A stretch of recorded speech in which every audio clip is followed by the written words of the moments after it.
Yeah, good afternoon, good morning, good evening, everywhere you are, anywhere you are, where this broadcast is reaching you, who is that this broadcast miss you in good condition, good health, in fact, in perfect health. So, you know, it has been during this, we have been off and on in this electionary season, as far as Nigeria is concerned, which is our major focus on this platform. So when it comes to political issues, except when it affects other issues in Africa as well, then we also dive in and talk about it. So far it has been one bad news after another bad news, either the Jacobinisms are fighting on the internet against the obedience or vice versa. So, but so far, so good. So while the obedience are still in court, the Jacobism are having a free day or a feed day, I would say, whether it's in the motor park, garages, or in some local government headquarters, where they seems to be, you know, running things the way they didn't fit. So that's the truth. So, but today we have something new to talk about. It has nothing to do with Jacobism, neither has it got anything to do with the obedience.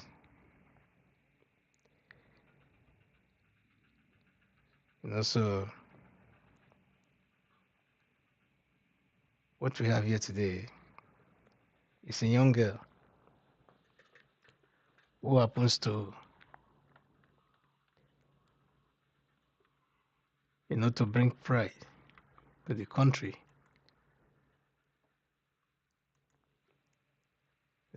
at large, and everyone is talking about it. So actually, I'm happy. I'm here to talk about it today too, because as you know, good news in Nigeria is what we've been at least hoping to get every now and then to brighten our days or to brighten our day as it is.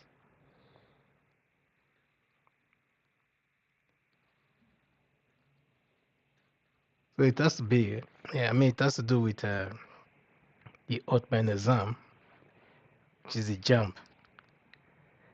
A lot of controversies has emerged over the week, as you all know, about who have the highest score. So, but we now know officially who that person is. So, why the other ones is still be sorted out as to how that occurs, because I fear pain as well. Because naturally, if you live outside of that shore called Nigeria, things have to be done normally, appropriately. So there are some things that you take for granted. You just go to the internet on the website of an exam body and you print out your results, and that's it. There's no commotion about that, no confusion about that, nothing. So, but in the case of Nigeria, that seems to be something else. So, because a little poor girl whose father is an Okada rider, his fathers or parents toil the land to make sure that they're able to send their daughter to school simply because they didn't have that opportunity. And the girl as well have to put in her quota to make sure that she at least make her parents proud. So right from time, right from the secondary school, all her results has pointed to that direction, that she's on top of her game, that she has been on top of her game all the while. So, but all of a sudden, then it comes to the Utme exam, and she did it. And according to her, went to the website to try to print her result because she already find out or heard from some of her mates or course mates or school mates that the results were out there. So she went there to print this thing. And after entering this website, somehow she was redirected to another website. And she saw her result, a result bearing her name and scores. So definitely, if you were her or if I were her, I'm joyful and delighted and elated, to try to print out that result as proof even before I get the actual result, from the matriculation board, then to at least show it to my parents or to my friends or brag about it as well. Why not? So that was what she did at her age. So I was told she's about 17 or thereabout. So then all of a sudden, this thing became, in fact, she was celebrated in Anambra, even by the state governor, and was given the recognition that she was supposed to be accorded. So in fact, she even involved the minister of the commissioner of education in her own state. So you cannot imagine a girl of her age, in that position to have done that, knowing fully well that she has committed a crime. Definitely, she won't do that. She wouldn't have done that. Nobody would have done that. So, but the jump took it to another level by saying, okay, they were going to investigate the reason that the girl was, you know, parading herself with the falsified results, etc. And after saying that, they could not wait for the investigation to take place or to be finalized. Then they declared the girl a criminal already, even without actually trying to know the source of where she got the results from. So that was exactly what happened to that girl. So I felt for her, but now, anyway, as of today, we now learned that her actual score was not that score. It was about 240 something, I guess. So that one should be allowed, that case should be allowed to rest.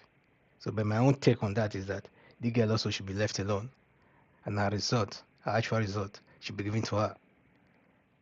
So, because I just cannot imagine how the parents will be feeling, because the jam came out with the pronouncement that the girl was going to be banned for 3 years. Who does that? Are they sick in their head or something? When there are some people looting the Nigeria treasury and parading themselves with sirens all over the country and stuff like that, and they've not been to jail for 1 hour. Neither have they been suspended from play politics for 1 year or for 1 day. Or supposing this girl were to be the daughter of a minister, an ordinary minister, who is just an appointee of the president, or even a commissioner of a state, you think that Jam will come out and start making that sort of pronouncement? Who give them that opportunity? Who give them that audacity?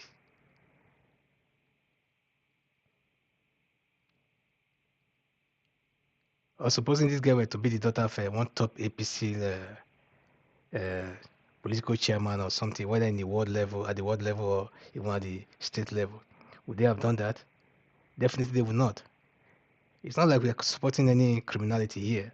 So, but what we are saying is that when things happen like that, all you have to do is first of all check out the source of where that criminality is being generated from. Then you know who to punish. You know what the psychological effect that can be. I mean, do off to a 17 or 19 or 20 years old or even 25 years old person, because of it gets so young as that. This is a country where nobody or no government cares actually about the citizens as far as education is concerned, and the people have to struggle to send their children to school.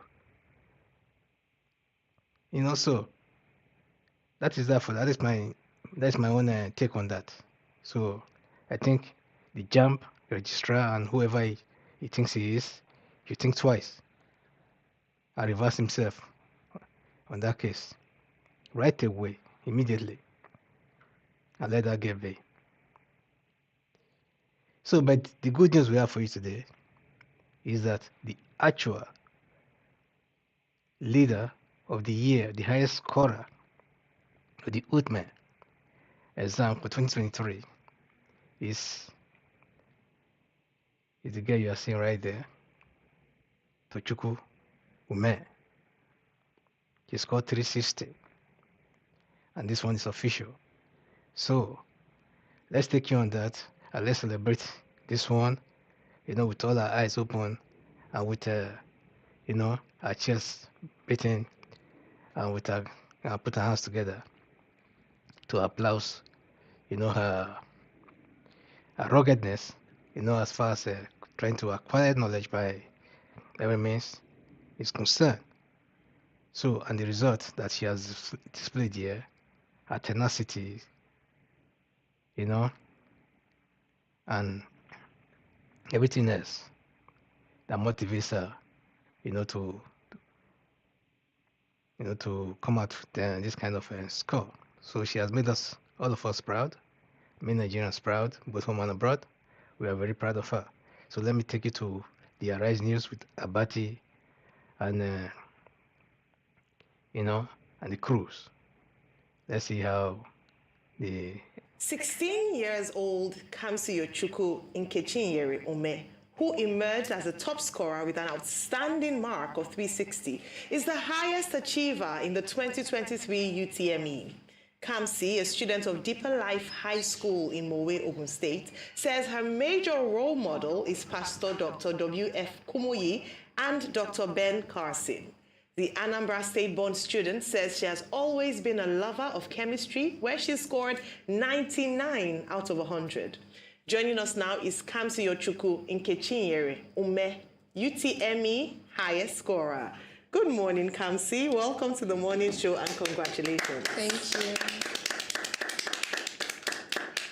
you. Well, congratulations. Thank you, sir. So how did you check your result? And when you saw that result, how did you feel? Because there's been so much talk about how people check their results, whether the result will have a photograph embossed or not. Take us through that process before we now focus specifically on you yourself. Okay, when the results came out, I was in school, and they announced that the results were out like 7 days after I wrote the JAMB. It was a Tuesday when they told us that the results were out. So that Tuesday, I went to my guidance counselor and I asked her to call my mom for me and tell her that the results were out and that she should check it. So that Wednesday morning, the guidance counselor called me into her office and then she phoned my mom. So I spoke to my mom, and then my mom was the one who told me my results, my score. So I was not the one that checked it personally, it was my mom. But the result slip, your result slip, what does it look like? Because JAMB, put out a statement. They are saying that the result slip must have the photograph of the candidate. I haven't seen my result slip personally, the JAMB printout. I haven't seen it. But I've seen the slips of my other classmates who have printed out their own results. So yes, there's like a photograph of them, I think about 2. One from the N9 and then one from the JAMB registration photo. Yeah. So Kamsi, we're so proud of you. Thank you. You say this is your first attempt at writing the UTM. Some people have written this more than 5 times and not gotten anywhere to. Why did I look at you? But let me just, we're so proud of you. So tell us, I mean, you've shared the preparation stage. It's so great to see a young girl like you at only 16 years old, having achieved such a feat. You've talked about how elated you were when you heard that you scored that result, but tell us the process, because greatness has a process. What was the process of you arriving as the best performing student in Utme 2023? Is it my process of preparation? Your studying, your preparation, what did you do? Was there anything special that you did towards preparing, just for other people to learn as well? Okay, I think the most special thing I did during my preparation was praying. I prayed a lot. Then I started early. I started preparation for the JAM exam. Immediately I entered SS3. Okay. I started reviewing past questions, just reading my books, and then in school, my school, Deeper Life High School, Mowe, we had like lots of classes, tests and retests, just trying to get us prepared. We had mock examinations of the JAM. They tried to get us to use our time well, to know how to time ourselves. And then me personally, I read my books. I solved a lot of past questions, just trying to familiarize myself with the kind of question that they can bring out. And then, as I said before, I prayed. So, well done. Yeah.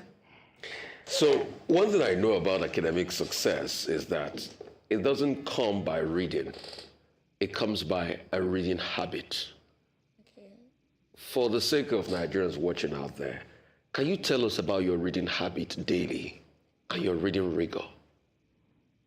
Okay, my reading habits. In school, we have these like set times in the morning, in the afternoon, and in the night. They call them preps. So there's morning, afternoon, and night preps. So that's where I do majority of my reading. And then after the night prep, when we retire back to the hostel, I do a little reading in the night from 30 minutes to 1 hour. Yeah. Okay, so I mean, cumulatively in a day, you get to like 3, 4, 5 hours of reading or 6 hours of studying? Yeah. So you study like 6 hours every day? Yes.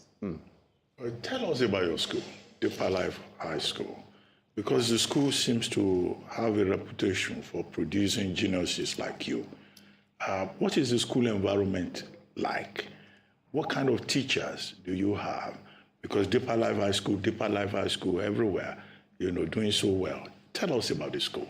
Okay, let me start with the teachers. We have excellent teachers in my school. I've never seen teachers like the ones we have in my school. They are so willing, they want us to succeed at all costs, and they are willing to make any sacrifice. Some of them, they come over, they live in the school, they leave like their houses or wherever they are staying as early as maybe 5 or 6 a.m. and then they can go home as late as maybe 10 or 11 in the night, just trying to teach us, to drill us, to make sure that, okay, these children are set and prepared for this exam. This school environment we are very involved in spiritual activities. I don't know, we pray, we have services. The environment is conducive, is good for us as learners. Yeah, the school is always trying to provide for us to make sure that we are okay in all senses, morally, spiritually, physically, health-wise, emotionally, in all those areas. So the school is a very good one. Yeah. Fantastic. All right, so in terms of the next steps for you, your mom said that you love reading. In fact, you're going to pursue the arts, that you love literature. And I say that because Dr. Bati is, when you're an expert and someone to look up to and a mentor in that regard, definitely he has that. But you decided to go with the sciences, chemical engineering. In fact, in your results, you got 99 out of 100 in chemistry, 98 out of 100 in maths, 97 out of 100 in physics, and then 66 in English language. That's impressive. Would you at any point consider, so are you still going for chemical engineering? Yes. You chose UNILAG, University of Lagos, as your university of choice. Is that still your choice? Because I hear some other universities are trying to woo you through scholarships and the likes. And then you also say you want to go forward to your master's, PhD. What are your plans? What do you want to do? Well, I think you said it all. Yes, I'm going to UNILAG, but I'm actually considering other options apart from UNILAG, but like UNILAG is my first choice of university, and then I'm going to study chemical engineering, and then after that I'm looking forward to a master's outside the country, and then my PhD as well outside the country. So those are like my plans. And then for me, reading is not something that I may want to pursue like academically. It's more of a hobby for me. It's like my greatest hobby. I don't know, what I love to spend my time doing. I love reading literature. Any book I see, I just pick it up and I start looking at it. So it's like a hobby for me. So, environment matters in the greatness of somebody. You couldn't have done all of this without the input of your parents. Yes. What role did they play in building this reading culture in you as we speak today? And how can we build that reading culture in our Nigerian society? Because our problem is we don't read. We are not the society that reads any longer. How can we help build that reading culture in society? The role of your parents first, then how can we generally improve reading culture and education in Nigeria? My parents, they were my encouragers, as well as my school. But my parents, they were always encouraging me, always supporting me. You know, I'm a boarder, so they allow our parents to call us during the weekend, and then my parents, they never missed a weekend, always calling, always trying to find out how I am, encouraging me, supporting me. And then during my SS3, I actually did not really have any holidays, but the few that the school gave us, anytime I go home, my mom is like, my parents, my mom and my dad, they are always on my neck. They don't want to allow me to rest. They're like, your books. You can also tell them how much you love them and what they mean to you on live TV. It will be good, and speak to them. I love my parents. Everybody loves their parents. You can tell them how much it's on live TV. I love my parents a lot, actually. My mom, my dad, I love them, and they mean the world to me, actually. So, yeah, I love them. Okay, so how do we improve on the reading culture nationally now and education in general? What are those things you feel that students that have not the opportunity you have, how can they be better? You know, how can we improve them and improve the reading culture? Well, I feel even if, despite like efforts and everything, if someone wants to succeed, it's a matter of determination and choice. So, but you know, how they can improve the reading culture, they can maybe in schools where students are, they can create like set times for them to read, and they're like, okay, during this time and this time, you guys have to read, you have to pick up your books. And then they should also encourage them to be determined to succeed, because me personally, I feel like despite the efforts that anyone puts in, the environment, the parents, whether or not a student will succeed is a matter of their decision, their choice. If a student is like, okay, I want to succeed, I want to achieve success, the student has to be determined, the student has to choose to succeed. And then after the student has made that choice to succeed, the student has to, put in the effort. So determination helps with that. But then the environment of the students can also help by, encouraging them, throwing in incentives from time to time, and, just helping them, supporting them, something like that. You've been quoted as saying you admire Pastor Kumuye and also Dr. Ben Carson. Would you like to talk briefly about those two role models? Gifted hands. Yes. You read the book. I have. Okay, let me start with Dr. Ben Carson. Dr. Ben Carson is one of my role models, yes, because he, despite his background, despite where he came from, he has achieved so much. I think I've read all his books, Gifted Hands, Think Big, The Big Picture. I've read those 3 books, and then when I read those books, I feel so inspired, and I'm like, okay, I want to be like this one.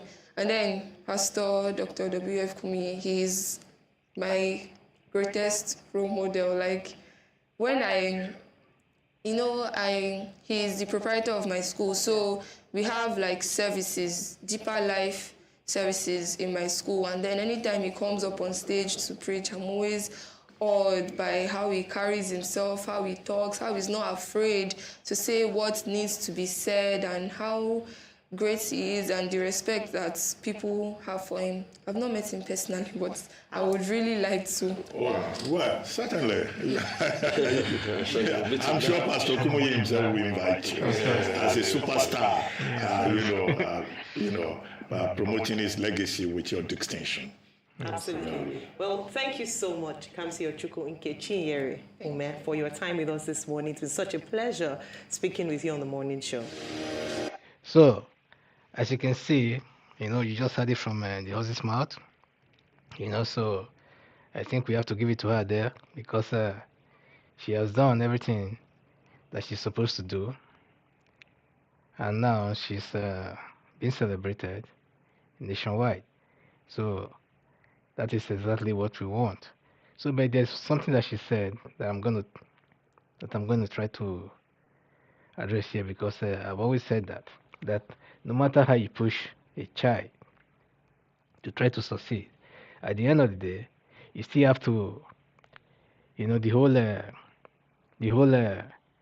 thing still have to fall on the table of that child to actually pick that thing up and push that door, that closed door, doors of opportunity, to open up, to be open up, to that child after knocking. Sometimes you have to push, So that's what she just said here now. That no matter the environment and every other thing, and how you try to motivate, the children or the pupils, to try to succeed.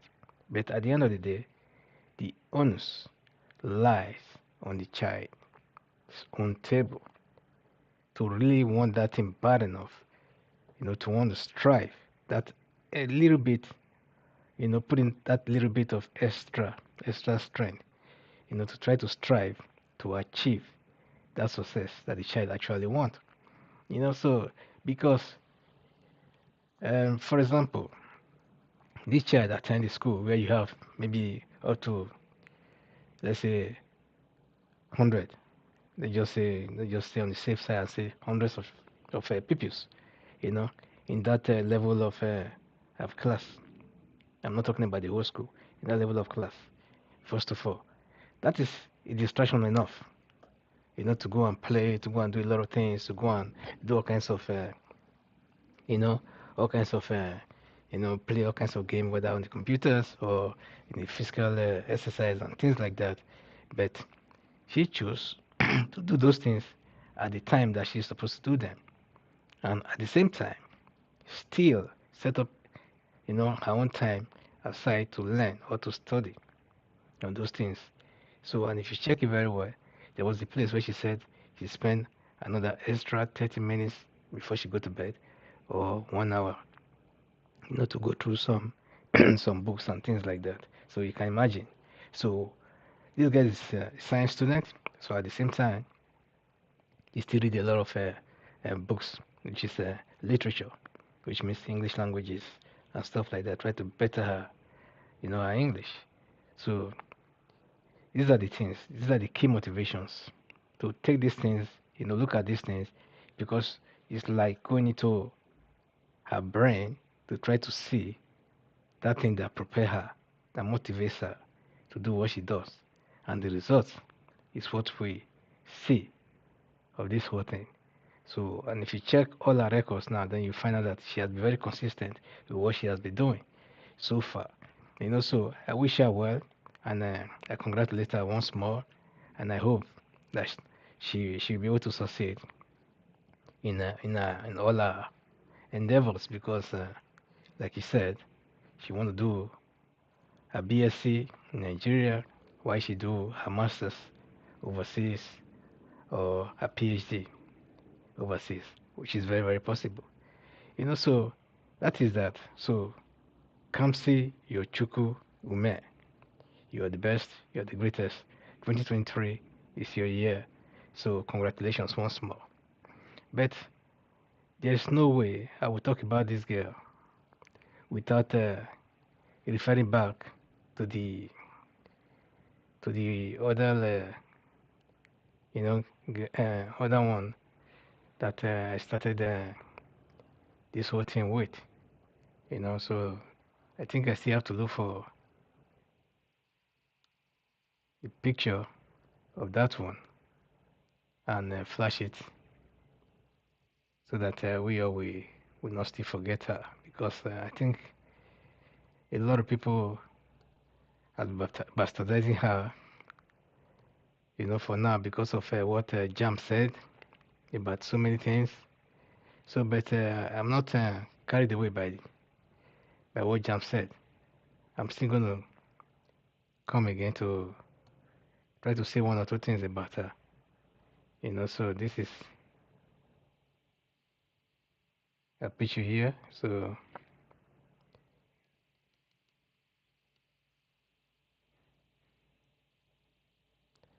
this is a picture here. So let me take us back to to that one.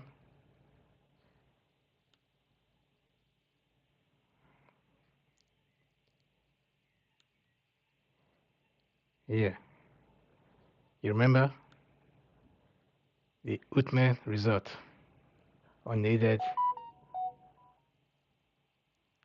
Mesuma test Anambra probe team. He said I falsified my 2023 Utme results unneeded. So that is what she said. Yeah, so but on the other hand, we also told that this girl was redirected when she went to this site to try to print a result, that she was redirected into that website. So that's what I just want to flash here. So now the issue here is that this girl never falsified anything. All she did was just to log into the normal what do you call it? Sorry, Utman portal, and she was redirected into another, into another what you call it, another website. So where she printed her these things.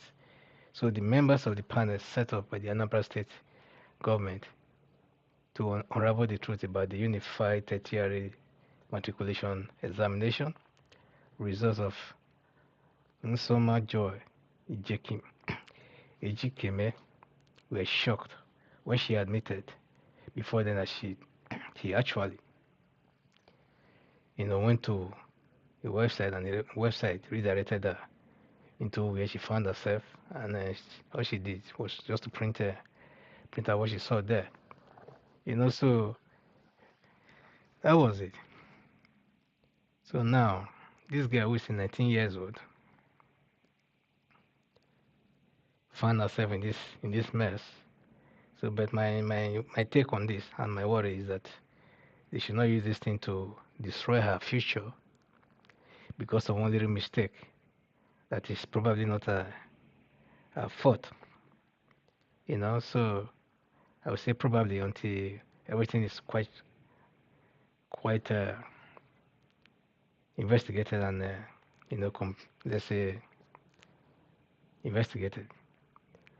And she should not be criminalized because first of all, she's not a criminal, so she's only being accused. So until proven guilty, then he has to be assumed innocent. So that's my take on that. So, but if this girl is watching this video, there's something I have to say to her. So long you know that you did not actually forge this thing, and you have this know-how, knowledge, and the power to read and understand.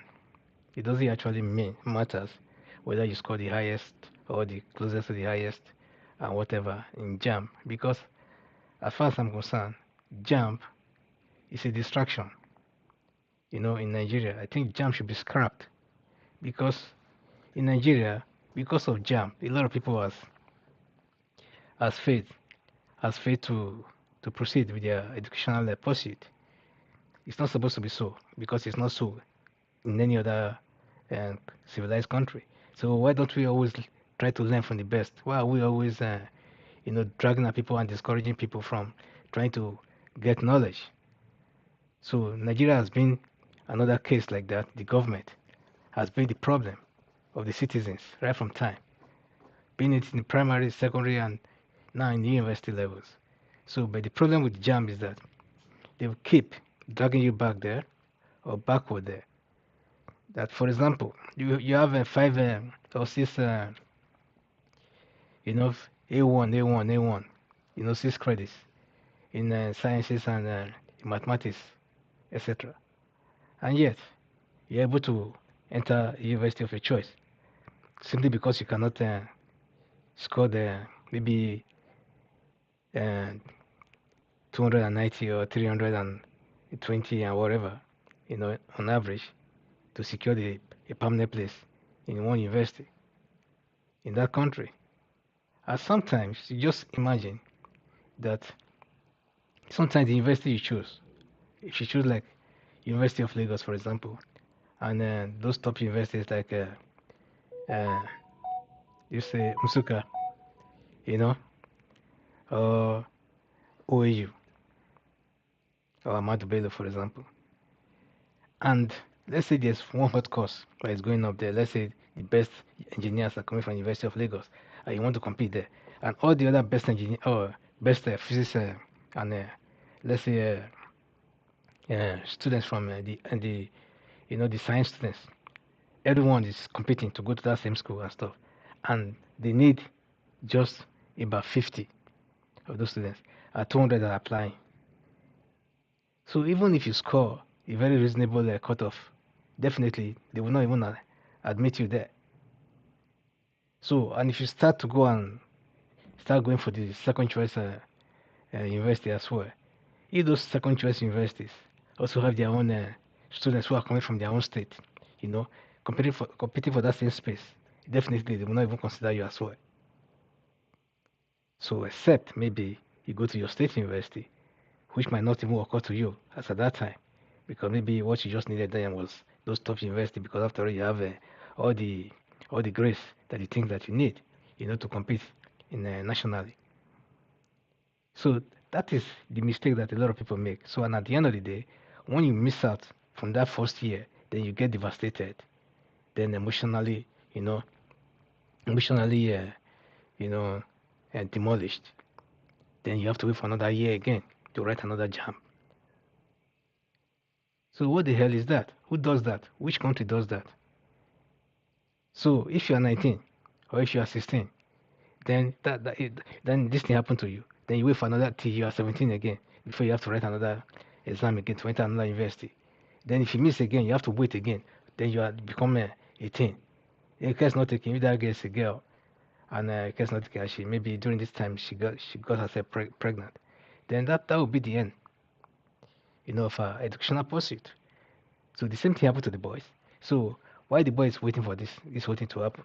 So a lot of things come around. So if case not taking, maybe she enter one chance, one chance system, and before you know it, then the child find himself in some other precarious condition, that might not even get himself out of for a period of time.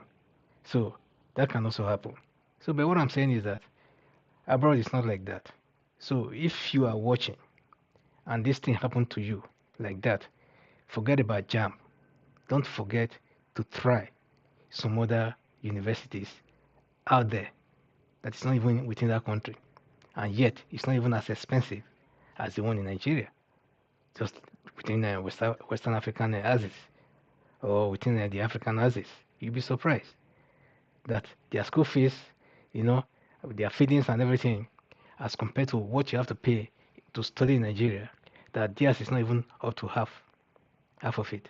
And the conducive environment that you also experience there, is even better than the one you experience back in your own country.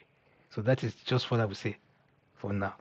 There are also countries in Europe that will not even cost you the kind of amount of money that it will cost you to study in Nigeria. Studying in Nigeria it's a big stress, big stress for everybody, especially university education. So people should try. They have their Google, what have you, and things like that. They should just do some little research, and see, what it costs or cost you to study in so and so country. It doesn't have to be one of those 5 stars country or anything like that. No, it can be one of those ex-communist country and stuff. All you need is knowledge. Get the knowledge first. Then every other thing will come into play. So that's my advice for those people who are just stranding themselves with this jam, strangulation. It's like jam was put there to strangulate uh, Nigerians, from getting a quality education and stuff. Because why others who are not even getting who are not even getting any cutoff and whatever, in some other section of that country, they are getting admissions anyhow they want it. They can't even spell their names and stuff correctly. Yeah, they get this thing, but in the south, everybody, is fighting towards the same thing. So everything's overcrowded. So what I'm saying is that you who is watching and you that knows those who wants to acquire this knowledge by every means necessary, which is every genuine means necessary, they should at least advise those people on how they can as well get themselves schooled, whether outside of the country, that doesn't have to be far away, it can be within the African sub-region. So whether they speak French or they speak Portuguese there, sometimes they do have English courses in those countries. So check, you will see, you will find it. So it doesn't matter the language that they speak in that country. Even in China, they do have English courses, for example. So please, people, it's not always about England, USA, Canada, Australia, and what have you, because of the English language. No, there are so many other countries where they have English courses. Even in Netherlands, they have English courses as well. So it might not be in engineering, but it might be at least might be something better that you have to, hold on to while you try to, while your brain is still very, very fresh, do something, then maybe later you can pursue some other these things that you have in mind. So that is the most important thing, because this jump, as far as I'm concerned, or Utme, is really disturbing and discouraging a lot of people. I know a lot of people who has been to jam, who has written jam 4 or 5 times because they have 5, 5 below cutoff and things like that. They could not get in. Or sometimes back in the days, they used to see some subjects. They would just come out and say, oh, there was a expo in English language, there was a expo in mathematics, therefore then they are cancelling it. So when you cancelled it, which other alternative do you give? So how can you cancel when you have only 4 courses, that you sat for, and they cancel 2 because they said it was their mistake that this whole thing was leaked or leaked out. And sometimes they call it leaked out because they find out that a lot of people already know this thing. And this is apart from coming from some past questions already. So they just cancel them. So when you cancel them, this person only have now alternative of scoring out of those 200 this thing that is left. So maybe out of those 200, score 60, which is 120, and yet you are not giving him any admission, for example. So you frustrate this person, and this person have to wait for another year and stuff like that. So if you cancel a subject, why won't you reset that subject, at another space and time, and make sure that you screen those things and make sure that these things are done appropriately? No, they never did that. All they were doing then was just to cancel. Once they cancel, in fact, that is why I said everything in Nigeria has become a burden, because it's like the JAMB is an authority upon itself, just like they did in that guy's case. They became the judge, they became, the prosecutors, they became everything. So nobody can challenge them on anything. Just like INEC was behaving like, they are the judge, they are everything, they are the prosecutors, in fact, they are above the law. So you call INEC, you ask INEC to bring out so and so documents and stuff like that and present it to so and so plaintiff in the court during the procedures, and they refuse to do that for a month, and nothing happens. Even the judges were just looking. So how come? If these things were to be done by other people from another body and institutions, would the judges at least do something? So the same thing that the jams are also doing again. So, but this thing is very frustrating, and it's not, it's not giving us joy at all. So, JAMP is supposed to be just an ordinary body, within a body, working through under the Ministry of Education and things like that. It's not supposed to be one super body. That's why they are making money from all this whole thing and turning it into a family business, and becoming a hereditary thing, like after me is you kind of thing. So that is what is happening in Nigeria. So I'm happy for the Yochukwu, the